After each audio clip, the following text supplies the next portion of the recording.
Hello friends, and welcome back to the channel. In today's episode, we'll make Stromboli. It's like a rolled up pizza. But even though it's a pizza kind of thing, it wasn't invented in Italy. This comes from America. So I thank my friends across the pond for this amazing bread. Trust me, you don't want to miss this one. And as always, you'll find a full detailed recipe down in the description box with metric and imperial units. Now let's see what equipment we need. You'll need a tray with some non-stick paper, a bowl, scales, dough scraper, a temperature probe, a brush and a rolling pin. Now on to the ingredients. We'll need some strong white bread flour, water, yeast, salt, olive oil, a whole egg for brushing, and then some fillings. I'm going to use salami, pepperoni, some parmesan and mozzarella. Now one last thing, we need the sauce. And this is a very simple tomato sauce. All you need is some good quality tinned tomatoes, a chopped onion, chopped garlic, salt, pepper, oregano and some olive oil. And a little pot to cook it in. Now let's head over to the hob top and start making this. Get your pot on medium heat, add the oil and the onions and the garlic and cook them slowly for around 10 minutes. You want them to soften and caramelize a little bit. This is the easiest tomato sauce ever and is great hot or cold. You could add some meat to this and use it for pasta. So once you've sweated down your onions and garlic, then add the salt, the pepper and the oregano and give it all a good mix. Follow that with the chopped tomatoes. From now on, you just want to bring it up to a simmer, turn the heat down low and keep cooking it for 20 more minutes. So it's a really quick 30-minute tomato sauce. Of course you can cook it for longer, and the longer you cook it, the sweeter it will get. That's up to you. If you want a quick sauce, half an hour is just enough. If you like it chunky, you can leave it chunky, there's nothing wrong with that. I'm gonna blend it up a little bit. And if you want, you can make this a day ahead of time, like I did. I made the sauce in the evening and left it in the fridge. Now we also need to make a preferment for this dough. This will give it extra flavor.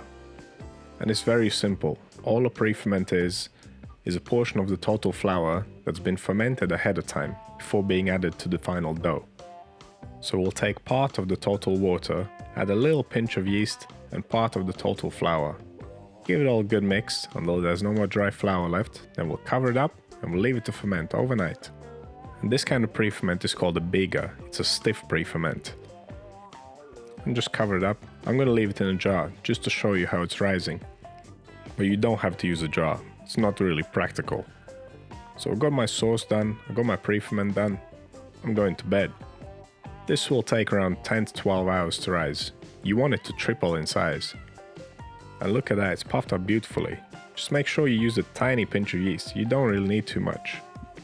So you don't want to over ferment this. You want it to be nice and strong, not runny. So now we can start making the dough. I'm using cold water. And if you want to learn more about dough temperature control, click the link in the top right corner. I have a full video on that. I'm using the cold water because I don't want the dough to warm up too much, because I'm kneading it by hand. So to your water, add the yeast, salt and the olive oil, and give it all a good mix. You want to dissolve any large salt crystals and hydrate the yeast real quick. Now you can add your pre-ferment. And follow that by the last ingredient, the remaining flour. Now grab your scraper and mix this to a dough. You want to mix it in the bowl until there's no more dry flour. If this scraper is not doing the job, continue on by hand. Mix it until it's one cohesive piece, to avoid making mess on your table. Now we can start kneading it. This dough is not too sticky, so I'm going to use my regular kneading method. What I like to do is press down and forwards with the heel on my right hand, then using the fingers of my left hand I fold the piece of dough under the heel of my right hand. Then I turn it and repeat. Once you've done this a few times, it'll become like second nature. The motion will be fluent. It's quite easy. If the dough is sticking to your table and to your hands a little bit, grab your scraper and scrape it all up again. Collect it back into the bowl and continue kneading. This should not take more than 6 to 7 minutes in total. And once your dough has become nice and smooth and it's not too sticky anymore, we can get it in a bowl and start fermenting it. The hard work has been done, now it's just a matter of time. Now make sure to take the temperature of the dough. It should be around 25 degrees Celsius. If it's warmer, it will ferment more rapidly. If it's cooler, it will take longer. Adjust the proofing times accordingly. Now cover it up, I'm going to leave it ferment for 45 minutes. And after the first proof, we want to give it a fold. Folding will help us degas the dough create extra layers in dough structure and equalize the temperature in it. So it's definitely a beneficial step. I have a full video on folding in the link in the top right corner.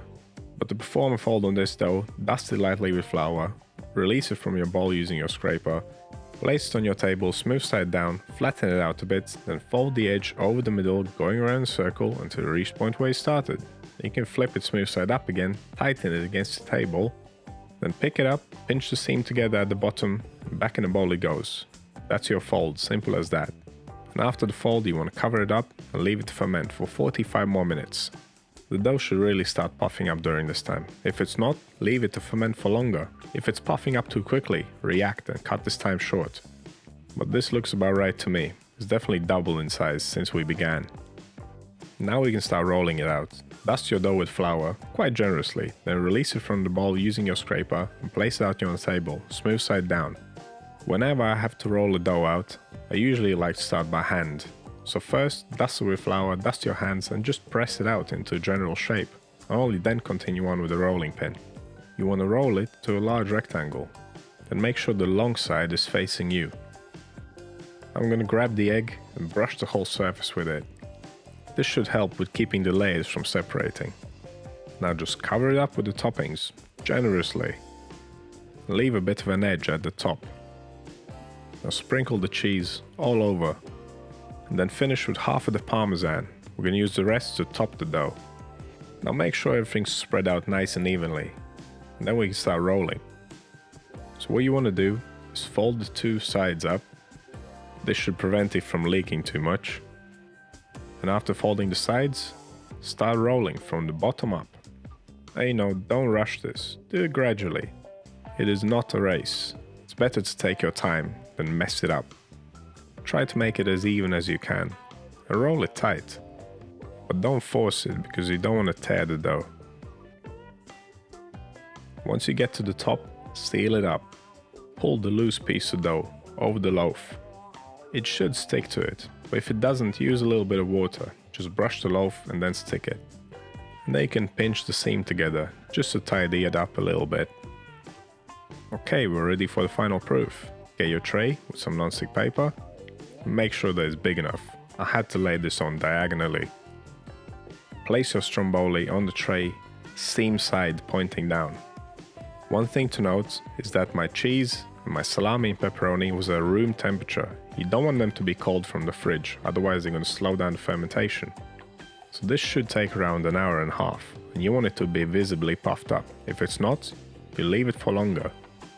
During the final hour of fermentation, preheat your oven. 160 degrees Celsius with a fan on, just 320 Fahrenheit. Now we can peel off the cling film and decorate it.